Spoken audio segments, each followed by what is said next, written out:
Microphone check. Everybody hear me? I had some technical difficulties. I don't know what's going on here. Can you hear Hey. me? Yeah, I got you. I got you. What's going on, Alexander? How you doing? How are you? How are you, Joe? Long time no see, as they say. Likewise, likewise. I don't know what happened to my intro. It just hit. I don't know. Yeah, I but we don't here. know. Yeah. Well, welcome everybody back to the show. It's gonna be a hell of a way to start off the week with a good friend of ours, our brother Alexander Gontas, who made many appearances on the show. A German Shepherd man, a man that'll probably go down in history for this information that he lays out for the present and the future. So, Okay. welcome back, brother.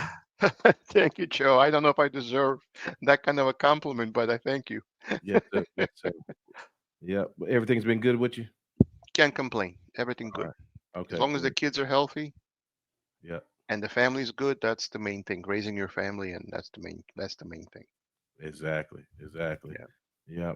Well, today, guys, we're going to do a podcast um, talking about the training methods, breeding ethics, the impact of vocal movements like adopt, don't shop on the welfare of dogs and things. How so? And Alexander is going to present this, and I'm going to just be chiming in and asking questions and kind of just hearing along with y'all. So, all right, Alexander, the floor is yours, sir. Okay. Well, thank you for having me. Thank you to your audience. I appreciate the Mhm. time to speak with this audience. It's a very intelligent audience, which is an audience of breeders, trainers, and dog lovers. So I think this is the right audience. It is. The topic I want to discuss today is animal rights extremism. Now, Mhm. notice I said extremism and not activism. There's a difference. There's a small vocal minority in the dog world right now, and it's hurting dogs. And I'm going to cover two separate topics and tie them together. The first topic is how we're losing certain tools in training dogs. No prong collars, no e-collars. They're being outlawed in Austria. They're being outlawed in Australia. They're being outlawed across all of Western Europe. So trainers have to hide and use prong collars and e-collars in secret because they can actually be fined substantial amounts of money if they're caught using a prong collar or an e-collar on their dog during training. And Mhm. this extremism in Western Europe will come to the US pretty soon as well, in my opinion. The other thing we're noticing is in the sport of IJP, which used to be called Schutzhund for those who don't know, um, stick hits are no longer allowed in Schützen 3 trials. And why is that important and why is that relevant? Well, the reason it's important is because these animal extremists want to ban all bite sports, KNPV, Schützen, PSA, which is an American sport, American Schutzhund, which is a derivation of German Schutzhund, a more recent sport. And the reason these sports are important, these sports were started originally for German Shepherds, as I'm sure you knew. It was designed as originally a breed worthiness test of the German Shepherd. Those dogs which had the qualities to compete in this sport, each there are three phases: protection, obedience, and tracking. Each phase is 100 points. The maximum score is 300. So let's say you could score 88 in protection, 89 in obedience, and 94 in tracking. In other words, the sum total is as close to 300 that you can get a perfect score. That's the ideal outcome. But the point of the sport was not to train dogs for biting. The point of the sport is that Schutzen dogs are the foundation blood of all our military dogs and all of our police dogs and all of our search and rescue dogs. And those are very serious functions that a society needs. Mhm. Society needs dogs to do apprehension because you need less than lethal force to stop a criminal. Otherwise, Yeah. your only option is lethal force, and there's no coming back from a gunshot. Right. You can come back from a dog bite, which will hurt, but you're not going to be dead because of a dog bite, but you're going to be dead from a bullet. So non-lethal force is a tool the police need to use and the military need to use. When we had the Iraq and Afghanistan war, the dogs found IUDs and the bombs were not exploded and the soldiers' lives were saved. How were they saved? But they were saved by these powerful, strong dogs. which required strong handlers and strong training methods to get the idea that this is serious business, lives are at stake, and you don't play around when lives are at stake. So Hmm. Schutzhund creates the blood foundation of various dog sports, but these sports, we rule out the weak dogs from the breeding population and only allow the strong to survive. Hmm. Just like in nature, the weak die out and the strong survive. Right. Mankind has replaced nature in breeding dogs, and we select what we want to pass forward, and therefore we select what will pass its genes and what will not pass its genes. Hmm. By having this sport as a measuring criteria, we're allowing the strongest dogs to pass forward their genes, and this sport creates a gene pool from which other working disciplines are created. In other words, it creates not only sport dogs, it creates police dogs, it creates personal protection dogs, it creates search and rescue dogs, it creates dogs which look for a child lost in the woods, Hmm. which Search is and rescue. cold. Hmm. That's right. Child lost in the woods is cold and can get hypothermia and can die very quickly. The Hmm. ability to find and stay on target, in other words, not give up the search, but be persistent in the search. That ability, I mean, every dog has a good nose, but the question is, will the dog continue in a task and not give up? Is the dog persistent in and has a good work ethic? So you need a foundation bloodline in German Shepherds in particular, but now other dogs breeds are involved. You have Rottweilers, you have Doberman Pinschers, you have the Besseron, you have the Russian Black Terrier. You have a variety. The Malinois is really taking over a great deal as well, where Hmm. the German Shepherd used to excel. The Malinois is now replacing the German Shepherd, and in my opinion, the German Shepherd is being removed from top competitions and is the premier police dog. The Belgian Malinois is replacing the German Shepherd, in my opinion, and it's a shame. But that's really what is happening. Hmm. But the Malinois works very differently than a German Shepherd. I'll touch that in a second, but that's not my point about the differences in Malinois and German Shepherds. The point is that we need strong bloodlines bred for serious work.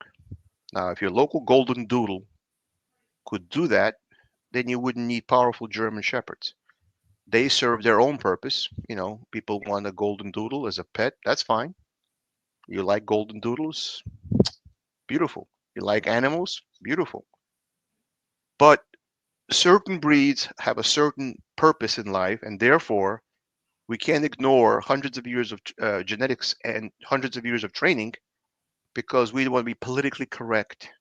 And God forbid we don't uh, hurt the dog during training. Hmm. And God forbid our dogs get a boo boo.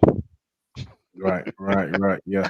The dogs I'm got to being be tested. Yeah. The dogs you, had to be you, tested to your dogs perform. have to be tested, and only that. But not only that, but in Australia, for example, they're trying to ban all bite sports completely.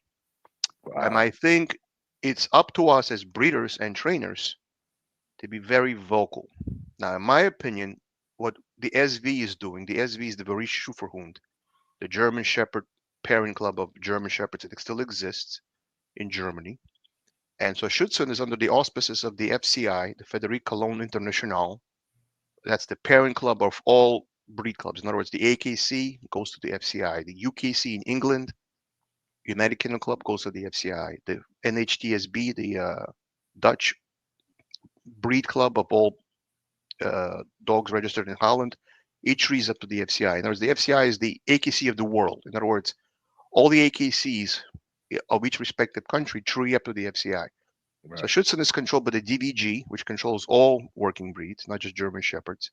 The SV controls German Shepherds, and then the DVG and the SV tree up to the FCI. Now, the people who own the SV right now in Germany, which is a Western European country, they're sticking their hand in the sand and they're ignoring the onslaught of the attacks by this vocal community which wants to stop all bite sports. And they're very aggressive and they're very vocal. They're controlling the politicians, they control the news media, and they're giving breeders like us a bad name. They're giving trainers which use prong collars and e-collars or any other correction-based tools a bad name. Hmm. They're making it seem that they're virtuous and we're evil. And this attack, this frontal assault on the dog breeding community and on the bite sport community is very front and center. But the leadership of the SV is hiding in the sand. And they said, well, as long as we ignore it and we hide away, maybe it'll go away. It will not go away, guys. You have to use social media the way they're using social media. And if we can't control the politicians and we can't control these various organizations, we have to speak up for ourselves and our own interests, because if we don't speak up, nobody else will. Facts, Alexander. Facts. Yeah. Yeah. And this pisses me off because I'm normally a very calm, sweet guy. Yeah. At least when I'm sleeping, that's what my wife tells me. Yeah. Yeah. Yeah. Well, But in all seriousness, so let's talk about each thing a little bit one by one. Training aspects and mhm. adopt, don't shop. And people say, well, how are these related? This has to do with adopting dogs and this has to do with training. What are you talking about? These are not related topics. They are related topics. The same extremists which don't want to do correction-based training are the very same extremists who claim to be on the side of animal welfare and are in the adopt, don't shop movement. They're not saying adopt or shop. They're saying adopt, don't shop. And whenever you're posting something on Facebook or social media where you want to post puppies for sale, or you don't even say for sale, you just say these two will have a breeding announcement. You're not saying for sale. You're just saying breeding announcement. And you post a picture of a male, you post a picture of you can get banned. And or you see 1,000 comments, adopt, don't shop.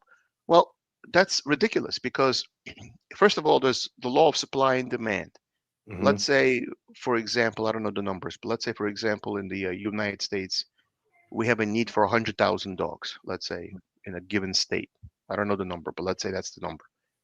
If you could supply 30,000 through the shelter, the need for 70,000 still remains. The volume of dogs demanded by the dog buying public still exists. Right. So how are they filling that void? They're importing dogs from animal shelters from India and Pakistan and other countries. I want to share a screen about that in a second. Yeah. Yeah. Please. Yeah. I want to get into this. Yeah, so I'm going to share the screen. Um, how do I share the screen? Hold on, let me see. Go down Oh, there. present, Yeah. present. Okay, yeah, yeah. I'm not that Let's get the good at it. likes up, chat. Let's get the likes up, please. Share if you got Yeah, time. Share if you got time. yeah. Present, share screen. I'm not sure if this will be right, but I'll. Oh, okay. I can. Okay. So the first topic. Can you guys see this as volunteers needed for dogs rescued from India? Yep. All right. This is an article on petfinder.com, which is a very big website, and we're. This is my reference. There's newspapers now online because that's how everything's becoming digital media. I'm sure, as you know. Oh yeah. So we're importing thousands and thousands of dogs from India. So if our goal is to empty out our animal shelters so no animal has no home, then why are we importing dogs from other countries? That don't make sense. Doesn't make sense, does it? So Nope. here we are importing dogs from India, and this is just one of many articles. This was written in Monroe Township, New Jersey, and this is a fairly recent article. Let me go to this other article.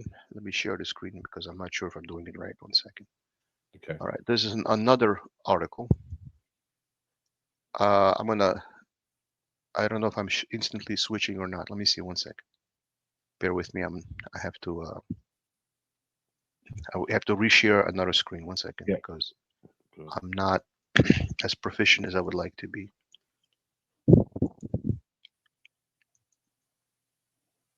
Can everybody see this screen? The U.S. has become a dumping ground for foreign puppy mill and rescue dogs. Can everybody see that screen? Yes, sir. Okay. So we're now importing dogs from the Chinese meat market because in China they eat dogs. I don't know. That's a different culture. I suppose they look at dogs as food, but Hmm. anyhow, that's a whole different story. But the bottom line is, why are we importing dogs from the Chinese meat market into the US. This was written by Fox News, this article. It's an article from 2017. It's still happening today. And this is 2016. 44% of dog owners adopted from their animal shelter. So 44% of all dogs in 2016, which is not long ago, Hmm. were dogs from the animal shelter. So Hmm. people frowned upon getting a dog from a breeder, and they see themselves as virtuous for rescuing a dog, but they see somehow getting a dog from a breeder as being unvirtuous or evil. Hmm. The reality is there's only so many good homes to go around for dogs, and those dogs from the animal shelters are also were bred by a breeder, an unscrupulous breeder, but nevertheless a breeder.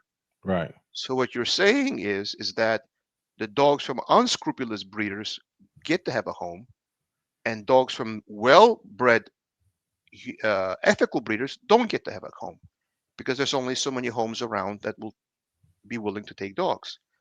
So Right. you're basically encouraging and incentivizing the puppy mill dogs, and you're de-incentivizing breeders. Yeah. So that's exactly what you're doing. Another article I'm going to share. Everybody saw this article, and I'm going to put this in the description. And Joe, I'm sure you can do as well if you want to read this up yourself and Yeah. All of uh, those things, all of get. those are in the description if you want to refer to them, audience. Oh, And yeah, awesome. Alexander, the shame, the how shameful they try to make you feel about buying you a well-bred dog. It's like insane. What amazes me is that they're virtue signaling what you should do in your own private life. See, Exactly. I'm not against dogs in animal shelters. I don't want to seem like I'm cruel Exactly. or Yeah. because I have a vested interest in breeding because I'm a breeder that I care about making a profit and therefore I'm speaking about this topic. That's Right. not the case. Hmm. Two of my dogs in my life were from the animal shelter. I rescued as well, but that's because I wanted to rescue, not Hmm. because I was guilted into it. Number one. So there's only three reasons a dog is in an animal shelter. Three reasons. The first reason is a dog got lost and is running around the town, can get killed by a car. It winds up in an animal shelter. That's a dog which is lost and they couldn't find its owner. That's one situation. That's nobody's fault. That dog got lost. So that happens, which is why I encourage everybody to microchip their dog because for a very low cost, you can get the dog identified very quickly. Hmm. But anyhow, so that's the first category. The second category of dogs are dogs which were given up by people who didn't take a dog as serious, but like a plaything, like a toy for the kids. They didn't put any effort into adopting. They didn't research the breed. They didn't research how the dog would fit into their lifestyle. A lot Yeah. of these people are the bargain shoppers. They want a puppy for the lowest possible price, and they will call you to haggle with you on the phone. I hang up on them because I'm producing well-bred dogs. I know what I have. The problem is they don't know what they want or what I have. Any Hmm. dog will do, and any dog to them is a golden retriever. And they don't understand that if I'm buying a Cane Corso or a Borbal or a German Shepherd, its temperament and personality is not a golden retriever. Hmm. They think, it's all in how you raise them. No, it's not in all how you raise them. Hmm. There are genetic characteristics tied to that specific breed. Hmm. The way you raise a powerful Mastiff is not the way you would raise a golden retriever. It's a different temperament. It's a more dominant breed. You have to have a Exactly. more dominant personality to have a more dominant dog. Hmm. Unfortunately, you have people who don't have a leadership ability over that animal, adopting animals they have no business adopting because they don't have the leadership personality that breed demands. Certain breeds demand a more dominant personality to handle them. It's not to say you're a bully. It's not to say you're abusive. It's simply you're demanding a stronger personality for that particular breed. If you can't handle it, be honest with yourself and get a different breed. That's why we have over 150 breeds or Hmm. more. I'm not even sure. I think over 400 breeds at this point. I'm not sure of the exact number, but it's definitely over 150. What I'm saying is get a dog specific to your lifestyle. Right. Like if you're an apartment dweller, what are you doing getting a Great Dane? It's not Right. fitting your lifestyle. Yeah. It's common sense.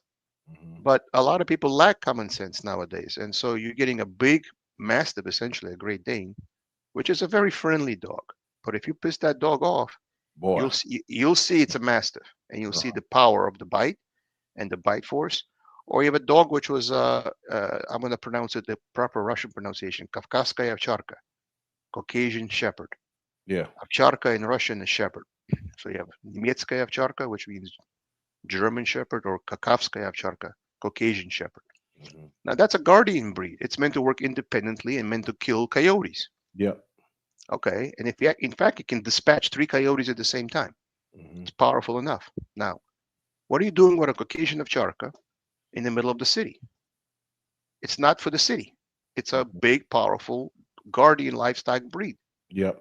Or you have a boer bull that was meant to take down lions. It's from Africa. What are you doing with that dog in New York City? So a lot of people get dogs that are not suited for their lifestyle and think all dogs are the same and it's all on how you raise them. No, there are hundreds of years of genetics involved in a specific dog. Or, for example, IGP competition, you see a dog getting a stick hit in training, and dog is biting a bite sleeve and hanging onto a man moving down the field, and he's getting it's a rubber stick and it's not hard. It's just, if you do it on your own hand, you will see it's not painful. Now, why is the stick hit necessary? Are you beating the dog in order to make it perform? No. If you have to beat the dog to make it bite, you have the wrong dog. Go get something else. Give that dog away, or give it some other job like agility or something. The dogs which are bred for bite work enjoy bite work. They enjoy biting, and they have a genetic need to bite, especially the Belgian Malinois. It has a need to bite. That's not biting out of fear. It's biting because it has a proclivity to bite because it's been bred that way. Mm-hmm. In other words, they enjoy biting. That's their greatest joy in life, to bite something.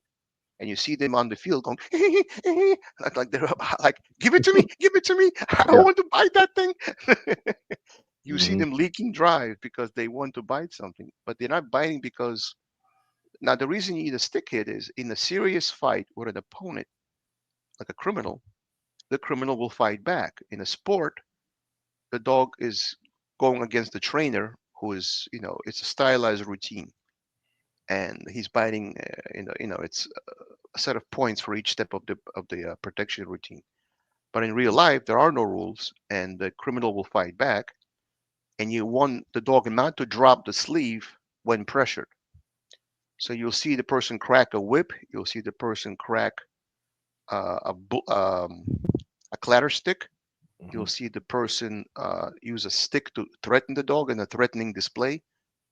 And you want the dog which will not be afraid when it's challenged. Instead of running the opposite way, running away from fear or problem, it'll run toward the problem. In other words, you want a dog which is brave.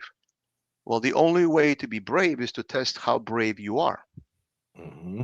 Now, what you want is not hypothetical bravery, because you're not playing a game of chess. I played chess in my uh, younger days. I was captain of my high school chess Oh, team, but okay. that's, yeah, I We, was we good. we ever meet up, I might whoop you. Okay, you're welcome to it. I haven't played in 40 years. I haven't played in 40 years, but I don't remember the game very well anymore. I Yeah, used yeah. to. We I did. I used to barely know. play anymore as well. Yeah. But what I mean is that in a chess game, it's a game of mind and thinking. Mm-hmm. Now, if you're on a sports field playing soccer or football or basketball, now it's about athletic ability, lung capacity. Your adrenaline is up because the epinephrine, which is adrenaline, kicks in. If you're in wrestling, pain kicks in. I'm talking about Greco-Roman wrestling, not the WWE stuff, which is fake. Right. I'm Right. talking about Greco-Roman wrestling, which is, you're really pinning somebody, you're really hurting their arm, but they're going to take it out of the socket of the shoulder. Mm-hmm. But will the person fight back even though he's in pain? So the same thing applies to animals. When you're hunting boar and you have an American bulldog for boar hunting, how does the dog act under the pressure of the hunt? Adrenaline is involved, pain is involved, excitement is involved. Can the dog perform in a physical encounter? Mm-hmm. Now, if you're sitting at the chessboard, it's a mental game. It's not a physical game. Right. But if you're in a physical sport involving physical strength, lung capacity, heart capacity, strength, ability to withstand pain and still continue. That's how you battle test a dog. So if an American bulldog, and I'm not a breeder of American bulldogs, but I know something about every breed, cannot dispatch a hog under the pressure of the hunt and he runs away, you don't breed that dog. So in other words, in a German Shepherd, if a dog gives up the sleep because he got a light tap on his body because Mhm, he is being pressured and he throws away the sleeve and runs away, that dog just failed. mhm, So in combat sports, where you're testing the veracity of the animal to fight under pressure, under adrenaline, under pain, under the pressure of the moment, that's when you really see what the dog is about when he's being pressured.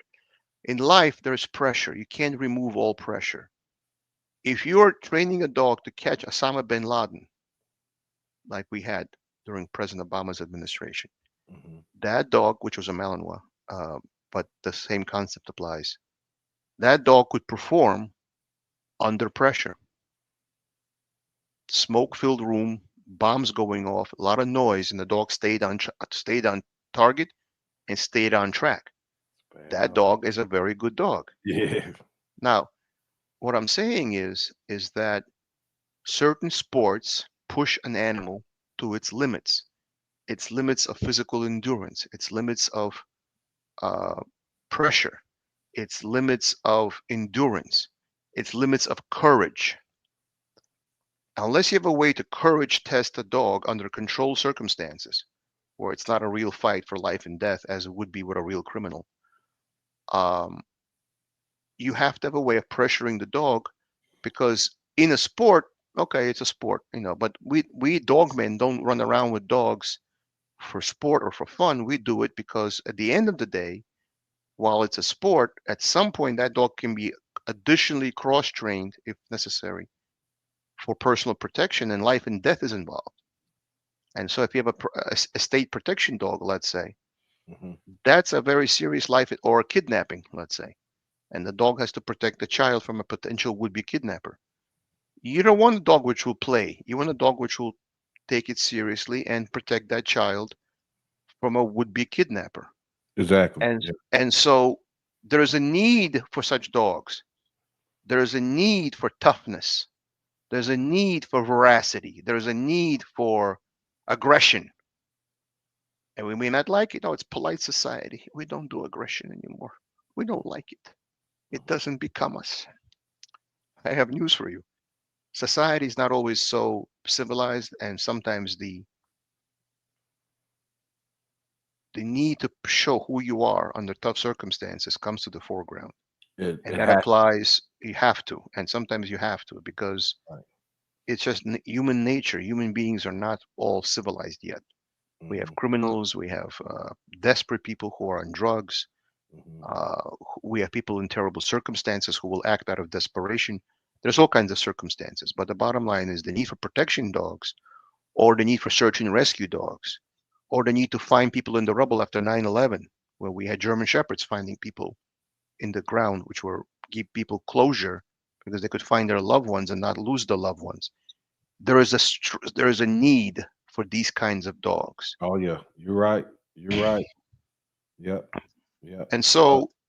And so what we're seeing right now is I don't want to sound sexist, but what you're seeing is the feminization and the softening, that's a better Oh, term, the softening mhm. of dog sports and police dogs. And in my opinion, it's the leadership of the SV who have to stand up against this vocal crowd and say, and they have to showcase what these dogs do. They have to show that these dogs, which they do a bite work on a training field, Schutzen trainers are some of the best trainers in the world.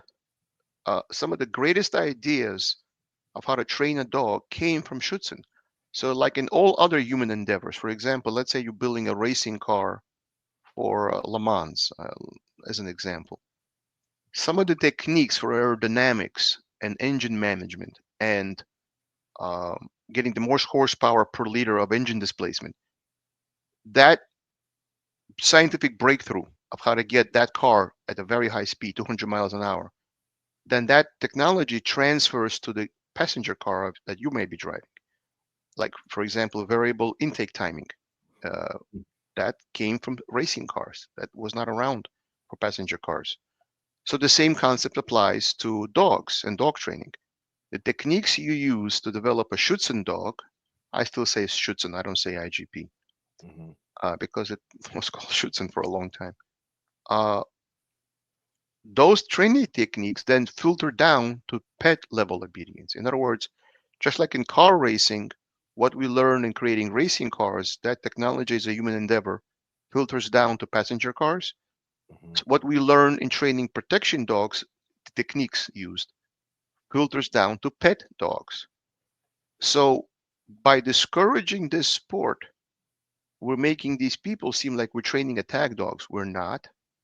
And more people are bitten by an untrained dog, who usually bites out of fear, than a working protection trained dog, because a protection trained dog bites under a specific set of circumstances as a trained response.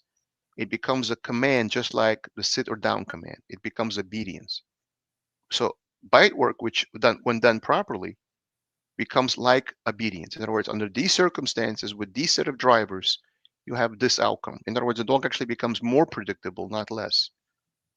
So people who are seeing it from the outside, they see a dog biting, they think, what are you doing? You're training an attack dog. No, you're not training an attack dog. You're training a dog to bite a bite sleeve under a set of pressure points and to let go of the sleeve, and the fight is over.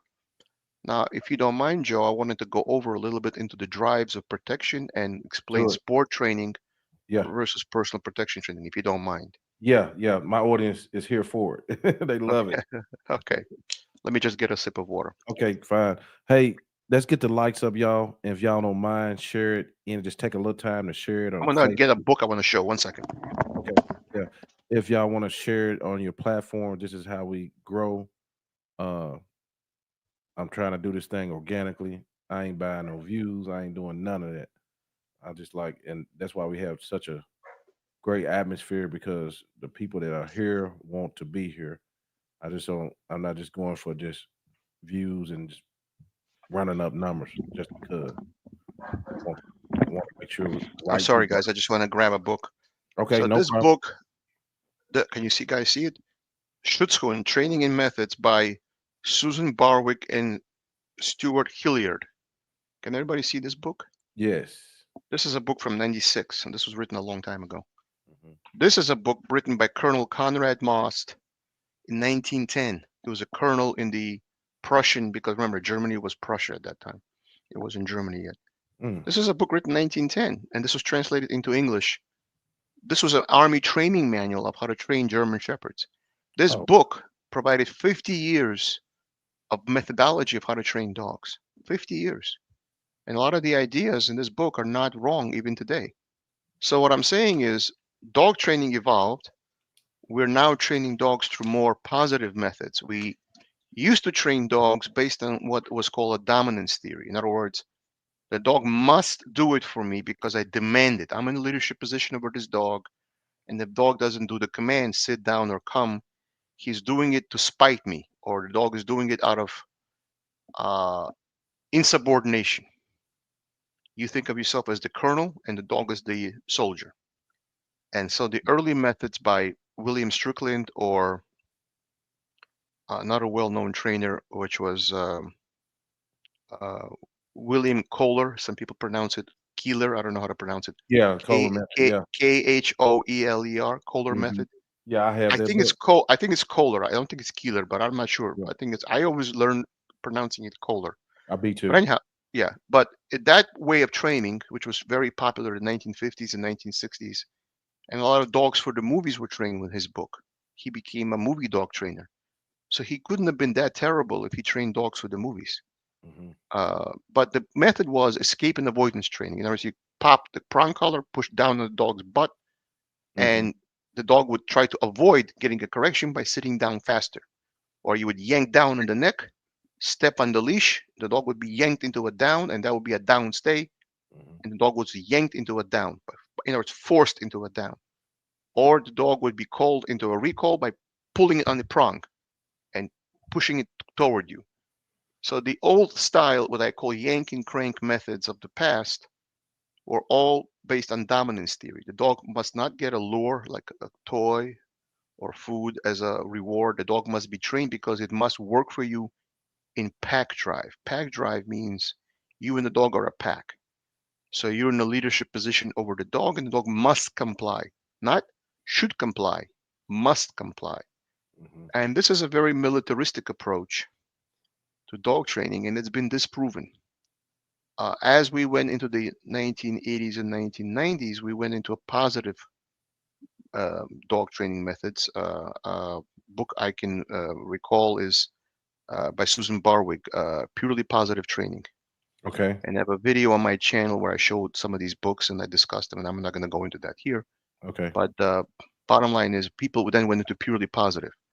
So you would lure the sit by using a piece of food, and dog would sit up in grabbing the food, and it would get a click and a reward, and the down, the same thing. And you would use something called luring and shaping to shape behavior.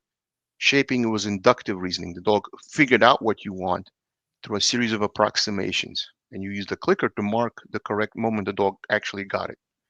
And shaping and luring was you lure the dog's head by moving your hand into position, and by repeating it over and over, the dog gets fluent in it, and that's purely positive based training. Now, as we approached purely positive methods, we saw the results were quite good, but not reliable, because if you didn't have the lure, the food reward, the toy, the dog refused to do it. At some point, you have to eliminate food and you have to eliminate the toy, and you have to add reliability into the command. Now you combine methods, which is called balance training, where the dog is taught the behavior through luring and play and food. But then once the dog is fluent in the behavior but refuses to do it, then you correct the dog for not doing it. But now you know he knows why he's being corrected. He's being corrected for not doing something he had hundreds of repetitions to do that. In other words, the dog is, you're being fair to the animal, because it's not correct an animal for something it doesn't know. It's only fair to correct an animal for something it does know. So that's why the earlier methods were, in my opinion, not fair to the animal, because the animal can't comply with something it doesn't understand. And you see a dog in a trial, like in the 1980s, you see videos converted from VHS to DVD and then uploaded to YouTube. You see the dog walking like this. Very, its head down, its ears down, very submissive, like not happy, not enthusiastic. And you see dogs now, they're happy. They're moving up, down, they're prancing, they're bouncing. They're happy to do this work. The training methods have evolved. Now, correction-based training still has its place. Correction-based training is designed to put reliability into a dog which has been positively trained otherwise. And this combination of correction-based training and positive reinforcement-based training, that's called balance training. Balance, yeah. Okay. That's now a lot of trainers call themselves balance trainers. Now, right. The problem is that there's dog training, like commands, sit, down, come, from the front into the heel position, called the flip finish. Called the finish, in other words, from the front into the heel position on the left side. It's called the finish. The about turn, the left turn, the right turn. Let's watch some of that a little bit. I'm going to show that video. 1 second. Okay. Sounds good. So people know what I'm saying, because I don't know if people are familiar with this or not. I'm not really sure. So I'm going to just give people a little taste. Right. So we're going to share this video. Okay, I got it. Here we go. Bam. We're going to go. I don't know if that works.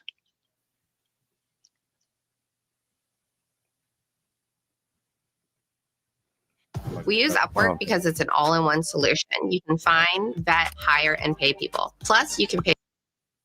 Okay. So this is the great-grandfather to all my dogs. The great-grandfather? Okay. Lucy Bailey. It's called bark and hold. When the man moves, he can bite, but not before.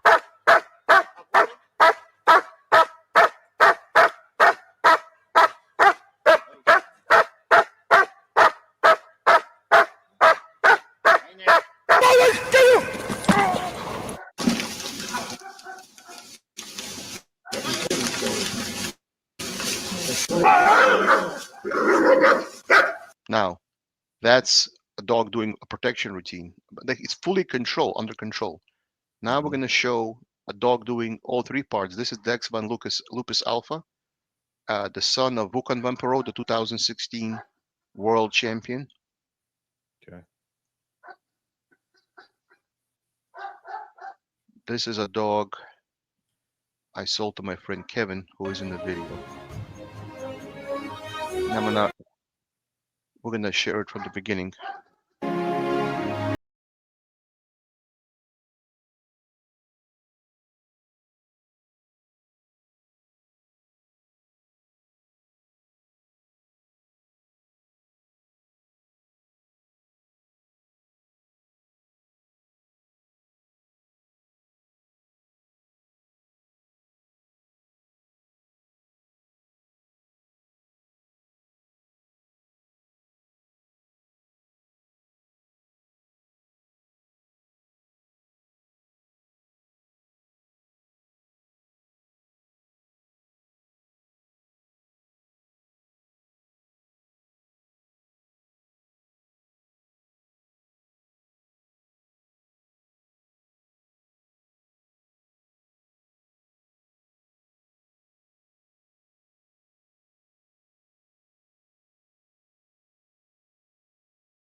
Healing while changing pace.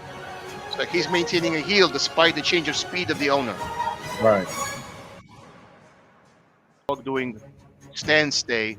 So I did sit stay, down stay, now a stand stay, followed by a recall. And then you're gonna see the dog doing tight work. You see the stick hits? He's actually not hitting him, but Yeah. he's pretending to hit him. Right.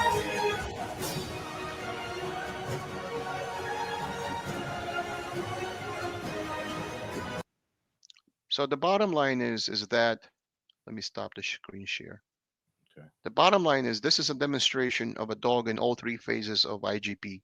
That was a Schutzhund 1 level dog. That was not a Schutzhund 3 level dog. Now Schutzhund 3 level dogs then meet each other and compete for the Bundesprogen, the German national championship, or the world championship, or they might be in a club level trial and not in a national level trial. The amount of work it takes to train a dog to that level is about 3 years of work. So Mm. what you see is a 20-second video on YouTube or something. That was 3 years of training to show you that 20-second, 30-second training montage.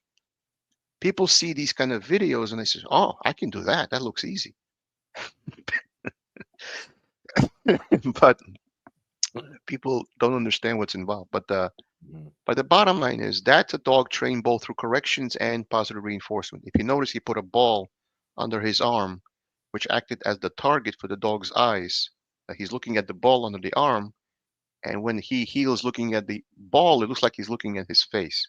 Right. And then he releases the ball as a reward because the dog is high in prey drive and likes to tug with the toy. So the dog is working for the toy, even Right. though it looks like. So what I'm saying is, you selectively breed for dogs with high prey drive because a toy reward is meaningful to such a dog. A dog with low prey drive, that toy is, I don't care. In other words, but a dog which has high prey drive, that is a reward that the dog really wants. So now, getting back to protection training. So first you have to explain drive and drive thresholds. So that dog playing with that toy, a ball on a string or a tuck toy, that's prey drive. The dog is not feeling any pressure on himself that he will be hit or he's being threatened. Like a Labrador Retriever running for his ball, that's prey drive. That dog is not feeling any pressure. So people confuse prey drive with aggression. Prey drive is not aggression. Prey drive is merely the need to catch prey, something running away from it. Mm-hmm. Now, if something is moving quickly and you can entice the dog to bite it and chase it, you're triggering the dog's prey drive. So you're redirecting prey from a rabbit or a squirrel or something like a real, animal to a Mhm. tug toy, as long as you can trigger the dog's prey drive and the dog thinks it's prey, it is prey as far as the dog is concerned. Mhm. So when you're teaching protection, you're first teaching in a tug, then you're teaching in a bite pillow, then on a soft sleeve, and then on a hard sleeve. You're teaching the dog the mechanics of winning the toy, but there's no threat to the dog. So that's prey drive. Mhm. Once the dog reaches about 18 months of age or older, some dogs are slower to mature than others. The guy who's the helper, which pretends to steal the prey, switches it up on the dog and threatens the dog with a stick, like, I'm going to hit you. Now, that dog is then working in defense drive. Yeah. It's Yeah. defending itself against a would-be attacker. Uh-huh. That the dog is acting out of aggression. Mhm. Now, some dogs enjoy the fight more than they enjoy the chase. That's a dog working what's called uh, Fight drive. fight drive because Mhm. it's the balance between prey and defense. The Mhm. dog feels the pressure of defense, which means there's an element of fear, and relieves the pressure of defense through the release of the field through prey. In other words, when I was much younger, I'm not that age anymore, but I was 16, 15. I was a kid. I was in a few fights. And when you're in a fight, it's not like a boxing match when you're going in against an opponent and there's a referee and there are rules. There's an element of fear in a fight. You're going to be hurt. If somebody hits you in the nose, the pain is going to shoot up into your head. If somebody hits you in the ribs, it's very painful. I don't know how many of the audience have been in a fight, but Mhm. if you've ever been in a fight, it hurts. Yeah. So there's an element of bravery and adrenaline, but there's an element of fear. Mhm. So your fighting is real. You're going to get hurt if you don't defend yourself or you don't counterattack. In other words, fear is part of fight drive. A dog working in prey feels no fear. A dog working in defense feels fear because if I don't fight back, I'm going to get a whooping. So fear is very real and fear is very powerful. Fear motivates you, nothing else. Fear has a motivational aspect to it. Mhm. Now, the dog learns to control its fear through its skill in prey. And it learns that once it wins the prey object, the fight is over. Right. How it's been taught. Just like a boxer puts on 10-ounce gloves or 14-ounce gloves, so the pain of the bones in the hand don't hurt as much. It gives a jab or a right cross to the opponent. Now, the opponent will fight back. The bottom line is there's an element of fear and pain, right? Mhm. But his training, his cardiovascular conditioning, and his knowledge of fight methodology, the boxer learns to take pain but still keep moving forward and keep trying Mhm. to win the fight. Mhm. So it's similar to how you train a dog. So the technique of how to bite and engage is taught through prey, but the seriousness comes from defense. Now, certain breeds work better in fight drive than prey drive. For example, the Belgian Malinois works almost entirely in prey drive, Mhm. defense. The counter example of that, at least in what I've seen, is the Cane Corso. It's a Mhm. mass, and, Master. and they fight in defense drive. Mhm. They're hard to piss off, but once you do, they're very serious in what they're going to do to you. Mhm. Now, that's a gladiator breed. That's a molosser. Back in the Roman days, people fought on horses. And so if they can get a person off of their horse and down on the ground, it was game over. You were Yeah. stabbed. So they built big, powerful dogs, which were almost at the height of the horse's shoulder in some cases. And they put metal collars on their dogs. And the goal was these were fight dogs, so that the rider on the horse would not be taken down off of his horse and get killed. And these molosser dogs fought with the army. It was hand-to-hand combat. It wasn't like today. You push a button and a missile flies and goes miles Mhm. across the Atlantic and hits on target, and it's all like a video game. You push a button. Now, when you kill somebody and you put a knife through them, you saw blood, real, very real. Right. When you're pushing a button and there's a machine doing the work, the killing is not as in your face. You don't feel the death. You understand there's death because you're Mhm. human intelligence. Right. Tells that, but it's not up close and personal the way it is in hand-to-hand combat, the way it was in ancient times. So what I'm saying is that the need for estate protection dogs, for those of you who read Sherlock Holmes, The Hounds of Baskerville by Sir Arthur Conan Doyle, that was a hound, a mastiff, a big hound which patrolled that property and killed. It was a gameskeeper dog. He killed a person who crossed into the property. Read The Hound of Baskerville by Sir Arthur Conan Doyle. That's how dogs were used. They were used to kill people who entered that castle of that nobleman.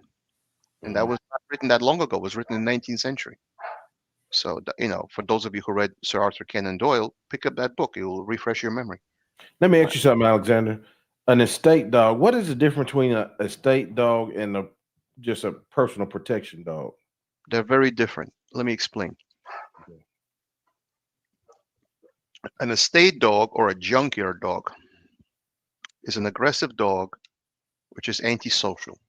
When he's a puppy, and you do what's called a Volhard puppy test, you want to see which dog hides when they enter a different room and which dog runs up to you and is showing courage and wants attention from a human being, and they like human interaction. Antisocial dog, he's not afraid of people.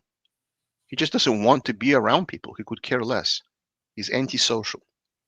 So that dog is not working for the human. He's working through territorial aggression of protecting a certain territory, and he's working out of his need to show his aggression to something because he has no other outlet in his life.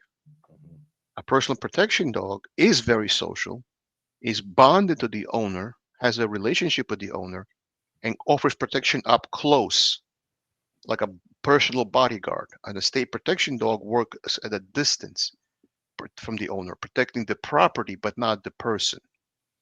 So a personal protection dog is a very dog which works in close quarters and it loves the owner. A state protection dog doesn't give a damn about the owner. All he wants is one person to feed him, and nobody else can touch him because he's antisocial. Yeah, I hear he's a very indiscriminate biter.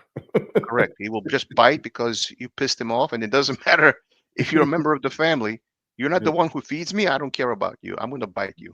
Right. So it's a very rare dog, which can be a junkyard dog or a personal estate protection dog.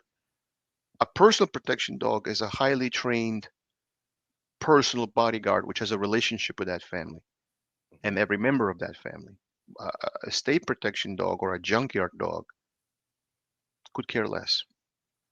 Now, so they're very different dogs, and certain breeds are not, like for example, a German Shepherd is not really meant to be a state protection dog, but a Caucasian Ovcharka might be, because it's works a boundary and it protects the sheep flock, and anything crossing into that boundary is fair game. It's a coyote, you're dead, man. Yeah.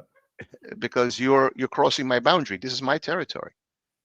So you have to have a dog which works very independently from the owner, whereas a personal protection dog works with the owner. Now, some people want the dog to be protecting them, but they don't want to be part of the fight, and they want the dog to do all the work. That's not right.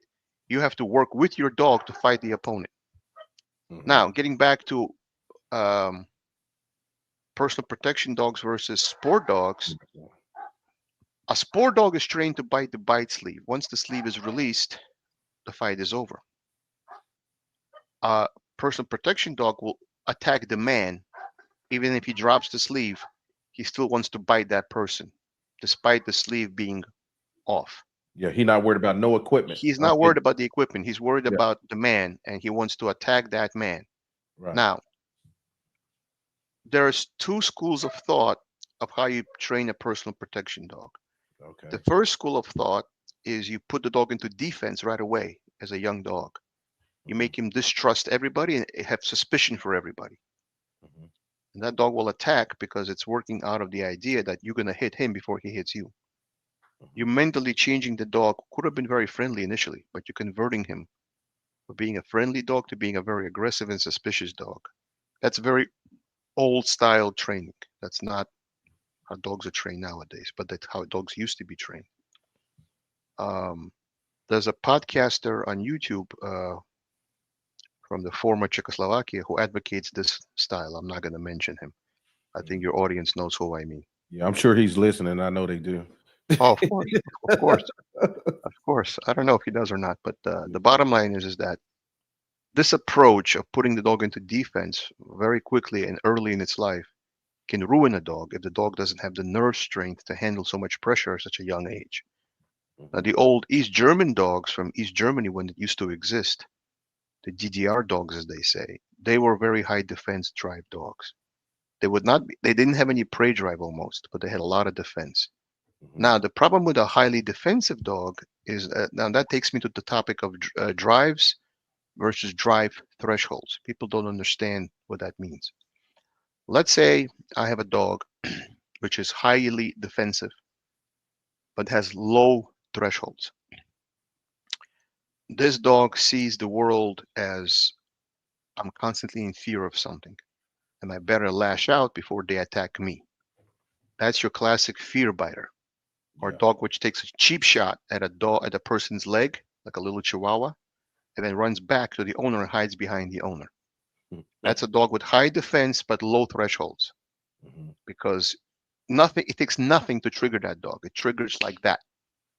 Now, you could have another kind of dog, like a big Cane Corso, very stoic dog, very powerful. He knows he's powerful. He knows he's strong. And he has high defense drive genetically because he's a mastiff. They were bred that way. But he's not going to attack on the slightest provocation. It'll take a while to provoke him before he acts that way.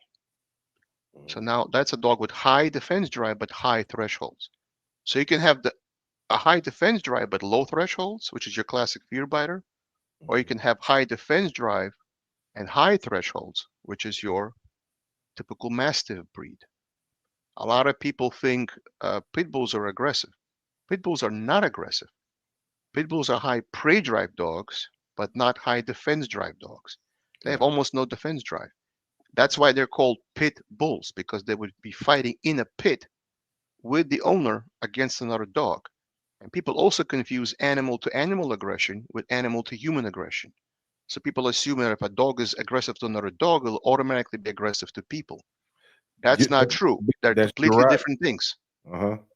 They're completely different things. A dog can be aggressive to animals and not be aggressive to people, or vice versa. A person can be aggressive to people but not be aggressive to animals. This is true. Yeah. People understand aggression. There's different kinds of aggression. You have territorial aggression. You have aggression when competing for a mate and the right to reproduce. That's a different kind of aggression. You have aggression which is animal to animal aggression, and you have aggression which is animal to animal aggression. And also the way dogs signal each other is different between breeds. For example, if you look at dogs play in a play group, if you look how a mastiff plays with a mastiff, they T-bone each other and they body check each other. They're like gladiators. They're big and tough and then if you look at a Siberian husky, it always seeks out another husky in a park. They seem to recognize the same play pattern. So while they recognize each other as canines, they play better with their own kind of canine breed. In other words, mastiffs have a way of playing, which is T-boning and wrestling, that other breeds don't see that, and they'll over-escalate because they think it's a serious case of aggression, where in fact, if it hit that other mastiff the same way, it would just think it's being rough and it's like brotherly love, but not really serious aggression.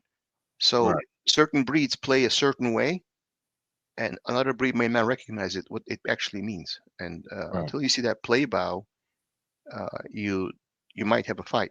So I'm against dog parks. But anyhow, what I'm saying, getting back to the main topic is that Western Europe is experiencing a surgence of people thinking they're protecting the animal rights interests, but in fact, they're not protecting animal rights.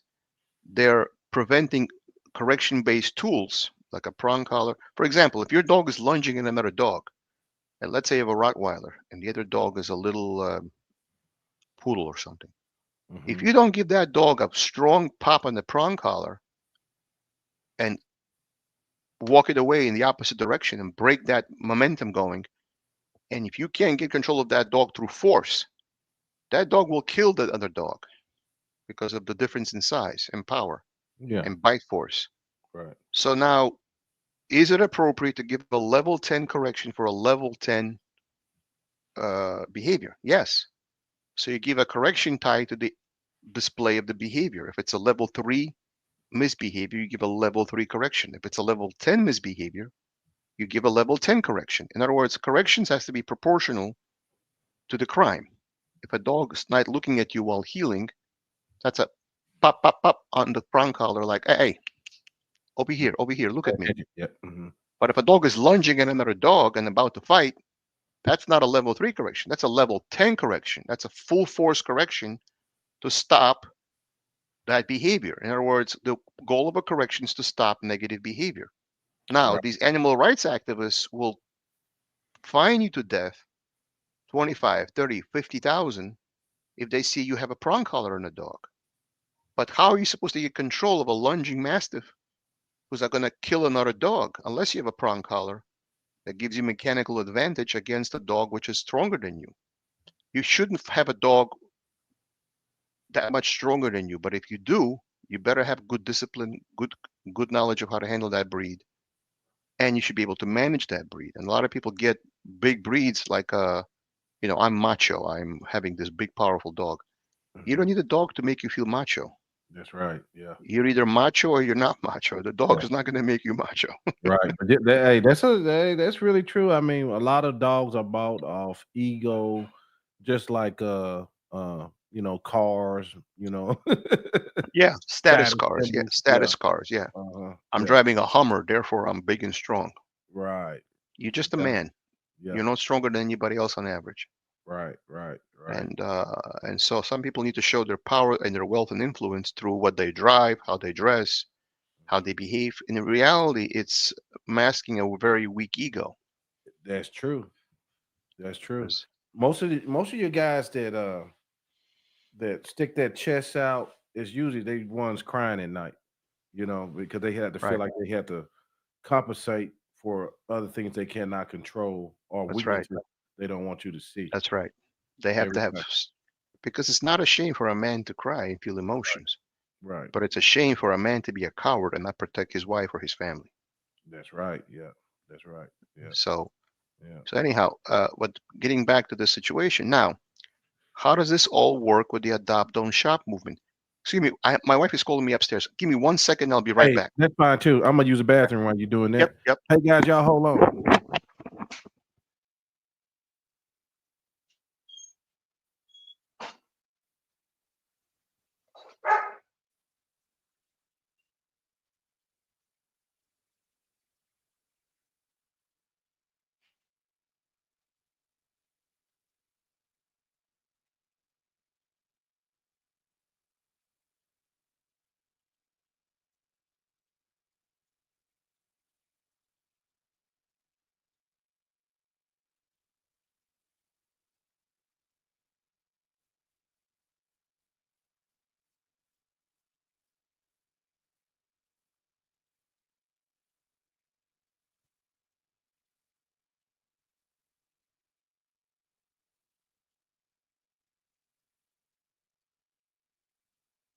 All right, let's get the likes up. Let's get the likes up. It's funny, we were just talking about masculinity and things like that. And when our wives call us, you see how Alexander jumped up so fast. He jumped up fast than I do. My wife called me and said, "Huh? What you say?" Oh man, what's going on, chat? Your wife called you, think your mama called you, sometimes. All right.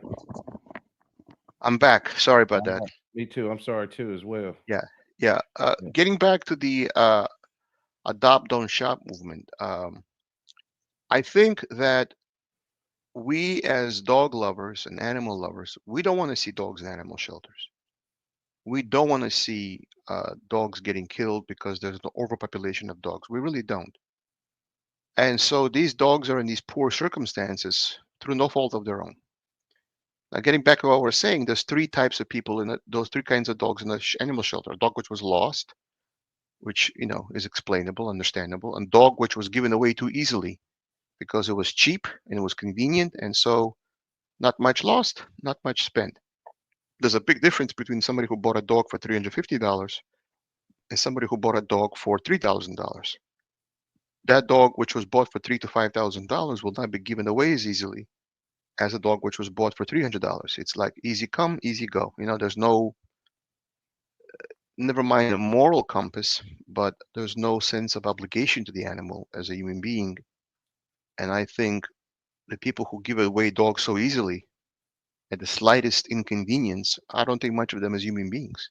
All right. For example, I know of a man who bought a terrier puppy as a Christmas present for his kids, and the dog is a terrier. And terriers are kind of noisy. Mm-hmm. All of a sudden, 4 months later, now it's a 6-month-old puppy and it's yapping "Pa, pa, pa, pa, pa, pa," because that's what they terriers do. And he had to be on the phone through his job and be in conference calls, and that noise of the terrier was a nuisance to him. So what did he do? He took that 6-month-old puppy, which only 4 months ago supposedly he loved, took it to the animal shelter, and the dog was put to death for what? For being a noisy terrier? Right. When in fact there were other solutions. He could have hired a dog walker. He could have put the animal in a play group, like a puppy kindergarten, like doggy daycare. Mm-hmm. He could have put a bar collar on the dog. Mm-hmm. If that's also an option. But the bottom line is the dog had no right to be killed for being a noisy terrier. Terriers are noisy. But so that puppy, which was supposedly a cute little puppy, was given away and its life was ended. And it's a horrible thing that people think that the lives are disposable. And these are animals' lives, not human lives. But what kind of a human being are you that allows dogs to be killed for no reason other than the fact that it's inconvenient for you and you no longer can take care of that animal? Well, you should have thought of that before buying that animal. Right. They don't ask to come into our lives. We bring him into our lives. Right. And so I have no regard for such people. I think they're the cruelest people on this world. Now, the third group of people, the category of dogs, which winds up in an animal shelter, are very aggressive dogs. They have a bite history. They may have bitten a child. They may have bitten their previous owner. And that animal staff can possibly evaluate every dog in front of them because they're giving you the best guess they can based on a limited time to observe the animal for 5-10 minutes because they have hundreds of dogs to look after. They can't give you a true personality assessment. That dog, which has a bite history of its previous owner, winds up in your home. You don't know what's going on, and that dog will bite your child. Yep. And you didn't raise that dog, and you don't know what is going on with that dog mentally or through previous experience. Maybe the dog didn't have trauma. Maybe the dog was a spoiled brat, which never got a correction in its life. Mm-hmm. Getting back to training and corrections can prevent dogs from being in animal shelters. Right. If you give a dog a correction for misbehaving, a sharp correction, one time, the dog will understand, hey, he means business. I better not do that because Mm-hmm. there are consequences. That dog will not misbehave again. The bottom line is because people are afraid to give corrections because they think a prong collar is cruel, these are the very same people who have no solution because there's no prong collar, there's no corrections, there's no tools. Then we'll give the dog away to an animal shelter because the dog starts to run their life and they become out of control. Well, whose fault is it that you don't know how to handle the animal and you didn't educate yourself of how to do proper management? Mm-hmm. A lot of people call me for dog training and I say to them, what are you looking for? Well, he steals from the countertop, he counter serves, he lunges through the front door and pulls me down the steps. I said, that's not obedience. Obedience is sit down, come. That's obedience. I said, what you have is behavior management problems. So there's Right. behavior management and there's a formal obedience. They're not the same thing. People Right. think obedience and management of bad behavior is the same thing. It's not. But the bottom line is if people knew how to, a VCR comes with instructions, but a dog doesn't come with instructions. I think it's incumbent upon breeders to educate their buyers on how to manage a puppy. There's a very good video on Learberg.com. Not that I'm affiliated with them, I'm just mentioning their name, called Your Puppy 8 Weeks to 12 Months. I buy a copy for every puppy I have and I give it with the puppy. Because it's cheaper for me to spend $60 or $50, whatever it is, and give them a video and have them watch it a week before the dog arrives than to have a puppy return back to me and have an unsuccessful outcome. So I think breeders should maybe spend $50 and give a dog training cassette or DVD or whatever you call it. I'm the old school. I say cassette. I'm showing my I'm showing my age. Yeah. Like back when Yeah, I grew up, it was push it, VHS. push it. Yeah. I'm showing my age. I said cassette, Yeah. but you know what I mean. In other words, Yeah. whatever the media is, streaming, DVD, VHS, whatever, it doesn't matter. The bottom line is it's important to get information into people's hands of how to raise a puppy. And I think if people start off that relationship on the right foot in the first 2-3 months, This is true. everything will be smoother. But if people have no information, I think people are really not sure what to do. And I I have, think that I have a question for you. I didn't mean to cut you off, but I do no, have yeah, one. go ahead. Yeah, go ahead. Um, I did a show a few weeks back on dominant breeds having some genetic behavior issues. I want to ask you about that, and also I want to, as you answer that, I want you to think about this. I'm seeing a uptick in breeders who starting to get into the rescue dogs, where it's almost like a recycle, refurbished, problematic Yeah, dogs that they train right. and they put back in the public. What is your thoughts on all these things? Well, first I'll answer the first question regarding dominant breeds. Hmm. I've trained Rottweilers, and for those who don't know, they're a very dominant breed. Hmm. They're a herding breed, like the German Shepherd, but I don't know if they're classified as Molossers or not, because I'm not sure if if they're truly considered a Mastiff or they're not really a Mastiff. I think Rottweilers are herding dogs, but they act like Mastiffs in some ways. Some of them do. I mean, it depends on the breeding. Hmm. I think it's incumbent upon the buyer who's buying a strong, powerful breed to learn something about the breeder and the breeder's goals, because it's not all in how you raise them. There's a very strong genetic component to behavior.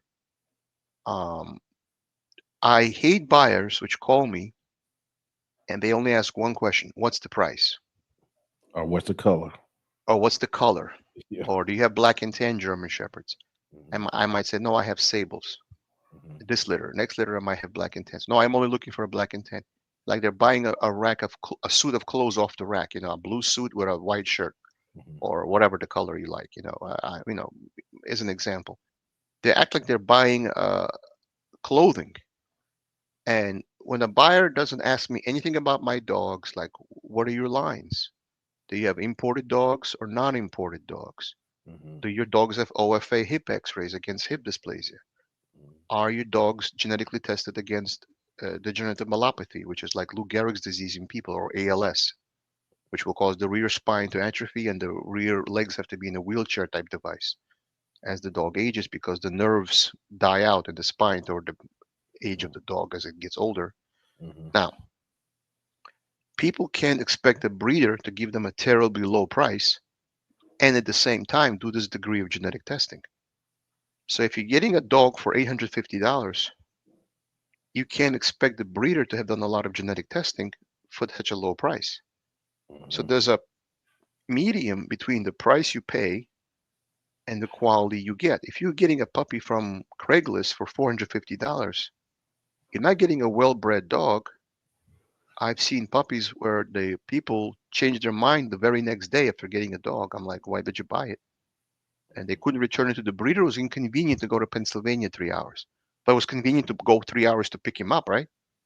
Uh, and I looked at the papers of this dog. I helped to get this dog rescued. The mother was bred only at 12 months of age. Well, she's a puppy herself. Yeah. So buyers need to put more attention on the dog they're getting and the quality of the breeder and their breeding program. Does the dog breeder know anything about the dog's pedigree. Like I spoke to a breeder of German Shepherds who asked me for advice. I asked him, "Can you tell me anything about the dog's parents or grandparents? Anything?" Now, this is not a normal uh, customer. This is a breeder. So I expect a higher standard from such a person. He couldn't name me the grandparents of his own dog. Not one. Mm. I'm like, what are you breeding? So I think part of the problem is we must educate buyers into not being in a rush. The problem we have right now in society, we have this instant gratification society, and people treat breeders like vending machines. You put in a Yeah. coin, and out comes a soda pop. Like that's how a vending machine works. Now, they want puppies all year long and on demand. When they want it right now, and they want it immediately. Mhm. Well, that doesn't work that way. Females come into heat only twice a year, every 6 months, and a good breeder usually lets his female dogs rests in between heats. It's too much on the female's body to pump out puppies after puppies after puppies. She's not a machine. She's a living thing, and she needs to be shown love and be a part of the family and not just live in a cage pumping out puppies. Mhm. And so, if you demand puppies all year long, anytime you want it, well, the puppy you get is not the best puppy. It's simply what's available at the price point you want to pay when you want to pay it. In other words, it may not be a dog from a good breeding program. The breeder might not have any standards. The breeder might not be breeding for a specific purpose. The breeder might not be doing any kind of health testing. Mhm. So the first step in training a powerful dominant breed is to first understand who you're buying it from. Who are you buying it from? Are you buying it from a person which really loves this breed? Like, for example, if a person has 3 or 4 or 5 breeds at the same time, they're not a dog breeder, they're a dog peddler. Right. Right. They're Alexander, peddling dogs. I tell you something that I notice a lot uh, of messages I'm getting is I got scammed. I got scammed. I got scammed, and Right. the lucky number is always $1,000. I got scammed out of $1,000. How is it you're being scammed? That's what you wanted to pay. I had a guy that called me today. We did a FaceTime. He said, out of 6 breeders, you were the only one that would allow me to do a FaceTime as you walk uh through your dogs. Right. Yeah. I talk to customers all the time who want a puppy from me, and they message me on Facebook, what's the price? I don't answer them because I have a link. I can't talk about price on Facebook, as you know. Facebook, uh, Oh, yeah. getting back to Facebook, Facebook is stopping breeders from advertising Yeah, puppy sales. they shutting it down. Yeah. They're shutting it down. And Facebook has a major contributor in the form of PETA. PETA is this animal rights association, and they're out of control, man. Hmm. They're It's one thing to advocate for animal welfare. I'm an animal lover. I advocate, but they're very aggressive. Hmm. They're very vocal. They control local politicians. They funded by big pharma. Why by big pharma? Because if you get a sick dog from the animal shelter, well, you have to go to the vet, and Bingo. that vet has to be paid, and that vet is funded by big pharma, which will pump medicine into that dog. Hmm. A lot of dogs which don't have behavior issues, they'll pump them full of Xanax or whatever the equivalent is in dogs. I don't know the name, but they'll give them anti-anxiety meds. Who wants to control a dog through medication? Now, why do you have a dog? Hmm. Because you want a dog which is half asleep all the time? Right. Uh, that's not how you train a dog, by giving him Xanax or whatever the dog equivalent is. That's not training. Hmm. So big pharma uh, uh, is behind Adopt Don't Shop because they get to profit. They get to go to the vet. The vet prescribes medication. They make a profit. Then the dog food companies, which sell kibble, they fund veterinary schools. They make a profit. Uh, and it's a non-stop cycle. In the meantime, they want to spay and neuter your purebred dog, Oh boy. and Yeah. they're pushing it like it's a nail clipping. I mean, it's Yeah. a hysterectomy, for God's sakes. Right. Right. It's a Yeah. major surgery, Yeah. uh, and they're pushing it, and it makes me crazy because I'm thinking to myself, why would you buy a pure breed dog, which is a well-bred dog, and why would you want to make it not have sexual organs so it can reproduce itself. Right. It's like, where's the sense in that? See, here's what bothers me about this whole, it's a hypocritical society because look, the dog trainer gets paid for a misbehaving dog, right? The veterinarian gets paid to administer medicine to a sick dog. Mm-hmm. Big pharma and big corporations get paid to produce crappy dog food, which doesn't even spoil after 3 months. You have to ask yourself what it's in it that doesn't spoil for 3 months. What food doesn't spoil after 3 months? There's no such thing. So Mm-hmm. there must be chemicals in it which make it not spoil, right? Now, so you have all these big conglomerates in charge of dogs. So the groomer gets paid, the trainer gets paid, the veterinarian gets paid, the food manufacturer gets paid, but the person who started the chain of the events in the first Yeah. place, the We don't dog want to. breeder, we Yeah. don't get to get paid. Yeah. We don't get to be paid for our work. If I had to price my work on a dollar per hour basis, I don't get paid nothing That's right. That's right. And because then Alexander, you got this aspect of it too. I did an interview. I mean, he was a very honest vet, and he actually did a spay and neuter series on his real thoughts, and it was accurate about spay and neuter. And Dr. Joe Spoo, y'all should look that up. But I'm a hop, skip, and jump from Missouri. And I know breeders use puppy mills and put other breeders down that might not be doing everything ethically. But over here where I live, there are real puppy mills right, that's USDA approved, right. two, three Oh, hundred dogs that probably right. hit the pet stores. You That's know what I mean? exactly right. Right, right. And they just churn them, They're turn. machines. Yeah. See, I don't make a living selling dogs, and I don't make a living training dogs. Mhm. For me, it's a sideline. I'm in IT, and I have a degree in engineering, and I'm basically a science guy who wound up on IT by accident. Yeah. But that's a whole different story. But for me, Yeah, it's a sideline. It's not my main income. exactly. But Yeah. when you becomes your main income and you don't want to work a job, well, you can only have so much price per puppy, and therefore you need a certain number of puppies pumped out to give you an income that you can live on. In other words, if you're only charging 1,500 a puppy, because that's for them a high price. Mhm. Now, so here's what happens: that $1,500 puppy, that $1,000 puppy that they sell to the pet store. I had a friend of mine who's a girlfriend of my wife. She knew her since she was a little child. They grew up together, but they're not sisters, but they're lifelong friends. She bought a golden retriever puppy from a pet store in Brooklyn, New York. And her name is Anya. I said, how much was this puppy? I was 5,000. curious. $5,500. Yeah, you guessed it. I said, and she's not a rich Right, person. right. She's, I don't know, maybe 45K a year, maybe 50K. I don't know her salary. It's not my business. But let's say 50K a year. At 50K a year, you can afford a $5,000 Right, puppy. That's right. too expensive. Yeah. So they give you a credit card to finance this puppy, and it says if you have to buy a dog and a credit card, maybe you shouldn't buy a dog. Now Right. I look at this puppy. I'm a good judge of dogs, not only my own breed but other breeds. You can First tell. of all, the puppy did not have AKC papers. Mhm, The puppy had CKC papers, Canadian Kennel Club. mhm, I mean, why would an American dog have Canadian registration? mm, So that's problem number one. Problem number two was the dog was extremely small, well below the size of a golden retriever. It mhm, had a very shallow chest. A golden retriever has a big chest. It's a hunting dog. It has to run. It has to have lung capacity. mhm, And she overpaid for the quality of the dog.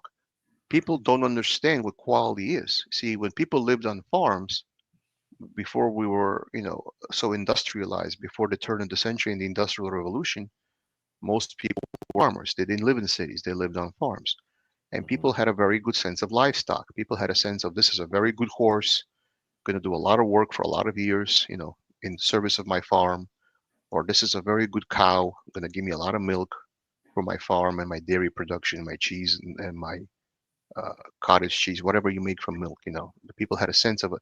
People looked at an animal and they instantly understood it's a quality animal or not. They kind of understood.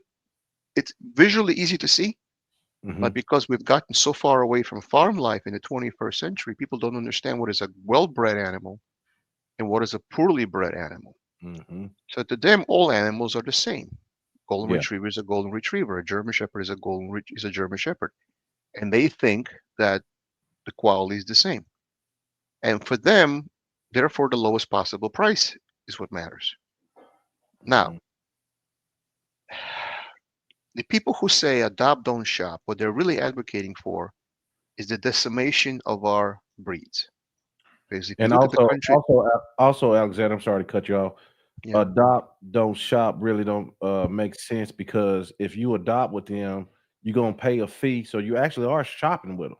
oh yeah, you're shopping. Let's Yeah, say you would buy from a backyard breeder for let's say 450, yeah, and your animal shelter adoption fee is 350, hmm, only $100 less, right? That's the average price, by the way. yeah, I did research into this. When I took my dog Roxy, who is no longer alive, but she was a nice, nice dog. I saved her life. They say, well, the spay and neuter is this, the this and this and this and this. It was 350, and that was more than 2001, 2003. I don't remember. 19 years ago, at least, it was 350. Now, if you get a government subsidy for, in other words, they're running rescues like they're running a business. In other words, there are government subsidies to be had for getting rescue animals out the door. So if you were going to pay 450 for the animal and you wind up paying 350, but you get a government subsidy, then you're actually making more money through the subsidy and the sale than if you sold the animal for 450, which was your target price anyhow. So this is really a different business model. It's not really adopt, it's really sell. And even if you're truly adopting from a shelter, which is truly just a shelter, hmm, well, you're not adopting because those dogs were raised by a breeder. Maybe it was a breeder which breeds in bulk, uh, a puppy mill, but it's still a breeder, nevertheless. yeah, So you're saying buy from the puppy mill breeder versus the ethical breeder. hmm, So see, in cars, there's something called a Carfax. right, People can get a Carfax report and they get a sense of what the car is, maintenance records and all that. So there's something like a benchmark of some kind of a reference point. So if you're comparing a Toyota Camry against another Toyota Camry, you can compare by mileage or by service records. You have something to go by. In my opinion, the Carfax for dogs is the OFA database, ofa.org. You hmm, go in, you put in the dog's information. Dog doesn't have hip and elbow x-rays in the parents. That's your Carfax for dogs. Don't bother buying from that breeder. There's no hip and elbow testing. So what kind of right, quality are you getting? In right, my opinion, every dog should be sold with embark testing and hip and elbow testing on the parent dogs right, because you're breeding living things. So there has to be some minimum standards. And unfortunately, it's not a regulated industry. All they can do is shut down pet stores, which is fine. But this attitude of adopt, don't shop, they're not saying adopt or shop. They're saying adopt, don't shop. yeah. That's what What they're they're really saying. saying is adopt from, because those dogs in the animal shelter didn't just get there. They got there from a puppy mill breeder. That's how they got there. Hmm. Uh, And also, Alexander, you got to point out too that um, I was reading the article. I had actually pulled it up, and it says here it's the article from uh, the it's called "Mutts and Purebred Dogs in Shelters." It says the percentage of purebred dogs in shelter is commonly reported to be around 25%. But you could find some articles where you could see that the more it's not just a pure breed problem. Um, the most of the dogs that hold that population are pit bulls and chihuahuas, and now designer breeds are hitting the shelters right, like crazy. You right. know, Well, because part of it, people bought dogs during the COVID crisis. They were lonely yeah, and they bought dogs, and now they're returning dogs. But that's part of the problem. The other part that of is. the problem is they're looking for dogs which are cheap. I think the problem is dogs which are too cheap. Mhm, And as a dog becomes very popular, they produce more and more, and it's like any other supply and demand. Once you have too much supply, you got to drop the price to make it sell. And then when the dog becomes too cheap, its life becomes nearly worthless. Yeah. And I think that's the problem. People value life based on the price they pay. Right. And it's a shame, but that's how our lives, that's how people think. And it's not right, but that's how it is.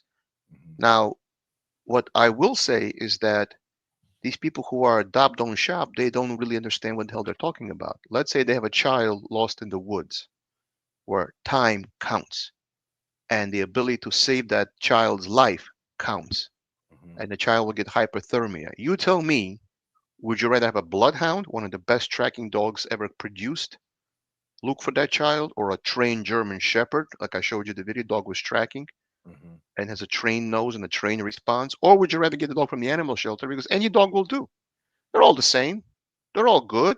Mhm. They're all, it's all Mhm. how you raise them. There are no Right. genetic characteristics which are unique for a specific purpose. Let's get the mud from the animal shelter and let's look for that child lost in the woods. Yeah. See how So that when works. life is on the line and life counts and time counts, you tell me that any dog will do. And I'll tell you you're a hypocrite. Because if it's your child lost in the woods, you want that child found quickly.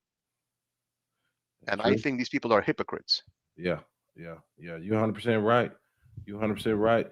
Alexander, we about in on an hour and a half. Yeah. So Oh, I uh didn't realize. Okay. yeah, we I was guess when yeah, you're you was having going fun, in. it goes It's fast. like it's like Yeah. fire shut up in your bones. You know what I mean? So Yeah. to summarize, I think what's my main point? I think that we as breeders and trainers and the dog community, we have to fight fire with fire. I think we have to get organized. I think anytime you have somebody telling you adopt, don't shop, it's like telling somebody who wants to have a baby, no, don't have a baby until every person is out of the Yeah. orphanage. Don't have your own kids. Yeah. That's equivalent to what they're saying. Yeah. Yeah. Who I are you mean, to tell me how to live my life?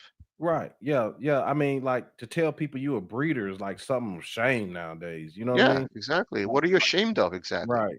Yeah. Yeah. You're right. Uh, It does need to be some pushback on it. there has to Yeah. be pushback, and the problem is that we can be canceled by social media. Yeah. So if we are very vocal, social media can give us exposure. By the Mhm. same token, social media can cancel us. Yeah.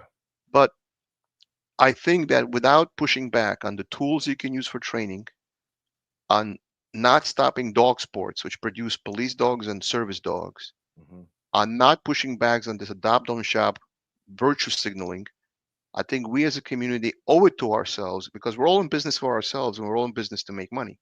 Mhm. But we also have a moral obligation to dogs themselves and to the community at large. That's And right. I think we have to organize and we have to push back. And I think this topic of how I relate dog sports and adopt don't shop, it's the same animal rights extremists which are in both camps. In fact, it's the same camp. And I Mhm. think we have to push back. And that was my goal in appearing on your show. I hope Right. the people Right. who are watching will organize and will push back. Yep. Yep. Yep. Well, Alexander, once again, we thank you for coming through and sharing your expertise and your Oh, my thoughts. pleasure. Yes, sir. My pleasure. Yeah. Usually I talk about genetics. Today, no. Yeah. Yeah. Yeah. Yeah. Well, hey, we are very what's the word? It's more to us than meets the eye. Right. They don't know Right. all the cover. They don't know all the subjects you cover.